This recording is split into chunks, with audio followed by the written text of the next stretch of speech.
سر لیکن کر جائے نا ابھی بھی یہ خبر آئی ہے جو سلمان غنی صاحب نے دی کہ جی کوششیں شروع ہو گئی ہیں، یعنی یہ چلیے اچھی بات ہے کہ ہاں ایگزیکٹلی بالآخر دیکھیں شاید کچھ آنے والے دنوں میں ہم ملاقاتیں بھی حماس کے اور اسرائیل کے درمیان اور مذاکرات ہو رہے ہیں، ٹھیک ہے، ہو رہے ہیں نا، رابطے ہو رہے ہیں۔ اب حماس یہ کہے کہ نہیں ہم تو اسرائیل سے بات نہیں کریں گے، ہم تو امریکہ سے بات کریں گے جو اس کی طاقت ہے، جس کے بل پہ یہ ناچ رہا ہے، طاقت کا منبع ہے، ہاں جو کھوٹے پہ ناچ رہا ہے امریکہ کے۔ امریکہ نہ ہو تو ابھی تو مار مار کے بھرکس نکال دیا ہو اسرائیل کا، صحیح بات ہے، لیکن اس کے کھوٹے پہ ناچ رہا بائیڈن کے۔ اور بائیڈن کے آپ ابھی دیکھیے جب وارنٹ جاری ہوئے تھے بین الاقوامی عدالت نے پیوٹن کے وارنٹ جاری کیے تھے، بالکل، اور اس میں یوکرین کے معاملے میں اس وقت بائیڈن صاحب نے بڑی جب بغلیں بجائی تھی، بڑی داد دی تھی ان کو کہ کمال کر دیا۔ کریم جان صاحب میرے خیال ہے شاید اب جب نیتن یاہو کے وارنٹ جاری ہوئے ہیں تو وہ بائیڈن امریکہ کیا کہہ رہا ہے اور بائیڈن کیا کہہ رہا ہے، اور ایک ساتھ وہ کہہ رہے او ہو اگر یہ معاملہ چل پڑا تو کل تو امریکہ کے گلے میں تھاپا ڈال لیں گے، کل تو ہمارے پریزیڈنٹ کے بھی جاری ہو جائیں گے وارنٹ۔ بھئی اگر آپ کا پریزیڈنٹ جارحیت کرے گا، نسل کشی کرے گا، لوگوں کا خون چوسے گا، اس کے بھی وارنٹ جاری ہونے چاہیے۔ بالکل، تو یہ جب میٹھی میٹھی باتیں کرتے ہیں یہ سارے لوگ، بنیادی حقوق، انسانی حقوق، جمہوریت، یہ وہیں تک ہوتی ہیں جہاں تک اپنا مفاد جو ہے وہ پیش نظر ہو۔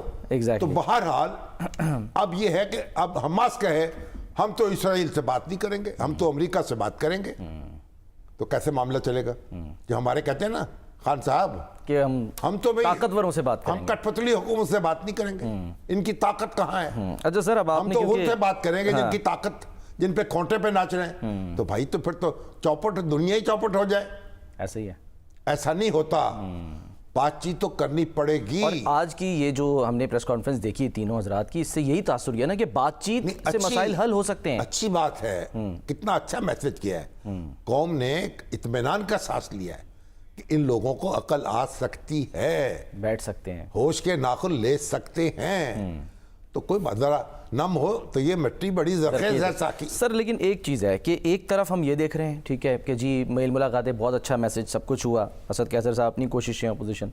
سر عارف علوی صاحب کہہ رہے ہیں جی پریشر کوکر ہے ایک اور بس وہ پھٹنے والا ہے، کچھ دن رہ گئے انتظار کرو۔ دوسری طرف ہم دیکھ رہے ہیں کہ جو بانی چیئرمین ہیں ان کے آفیشیل جو اکاؤنٹس ہیں سوشل میڈیا کے، وہاں سے وہ ایسی ویڈیوز شیئر کر رہے ہیں کہ جی خود کو وہ شیخ مجیب سے یعنی کہ موازنہ کر رہے ہیں، یا یوں کہہ لیجیے کہ کہہ رہے ہیں جی وہی والے حالات ہیں۔ نہیں وہ تو لیکن بات یہ ہے کہ جب آدمی مشکل میں ہوتا ہے کبھی کوئی خیال آتا ہے، کبھی کوئی خیال آتا ہے، اتنا خطرناک خیال، کبھی کوئی خیال آتا ہے۔ اب جو پریشر کوکر اگر پھٹے گا نا تو پھر وہی پھٹے گا جس کمرے میں پھٹے گا، جہاں رکھا ہے، ہاں جہاں رکھا ہے، تو وہاں تو خیر نہیں ہوگی۔ تو بات یہ تھوڑا پریشر ریلیز کر دیں۔ عارف علوی صاحب آپ تو ماشاءاللہ دندان ساز ہیں، تو آپ اپنے مخالفوں کے دانت کھٹے کر دیں، تھوڑا پریشر ریلیز کر دیں۔ اور عمران خان جو کہہ رہے ہیں شیخ مجیب کا نام لے رہے ہیں، اب بڑی دلچسپ بات ہے بھئی شیخ مجیب سے آپ اپنے آپ کا اپنا موازنہ کیوں کر رہے ہیں؟ شیخ مجیب الرحمان جو ہے نا ان کو تو بار بار کہا گیا کہ آپ اقتدار سنبھال لیجئے، وہ اقتدار سنبھالنے پہ تیار نہیں ہوئے۔ انہوں نے کہا دستور، میری مرضی کا دستور بناؤ، میری مرضی کا بناؤ، باقی میں کسی مشاورت نہیں کروں گا دوسرے لوگوں سے، ان کی بات نہیں مانوں گا، میری میجورٹی ہے۔ اب دستور اس طرح نہیں بنتے۔ تو بہرحال جو کچھ بھی ہوا تو شیخ مجیب الرحمان کے ساتھ پھر کیا ہوا، وہ پاک فوج سے تو بچ نکلے، پاک یہاں جب رہے پاکستانی فوج نے تو ان کی حفاظت کی، بالکل ان کو جیل میں رکھا، گئے تو پھر کیا، کوئی ان کو سر درد بھی نہیں ہوا، ان کا پورا خیال رکھا گیا، لیکن مقدمہ چلتا رہا اور صحبت سے گزرنا پڑا، لیکن صحیح سلامت بھیج دیا، صحت مند یہاں سے گئے نا، اور اپنی ہی فوج نے تحتے کر ڈالا۔ جو ان پہ جو ہلاک کرنے والے لوگ تھے وہ کہاں سے آئے تھے؟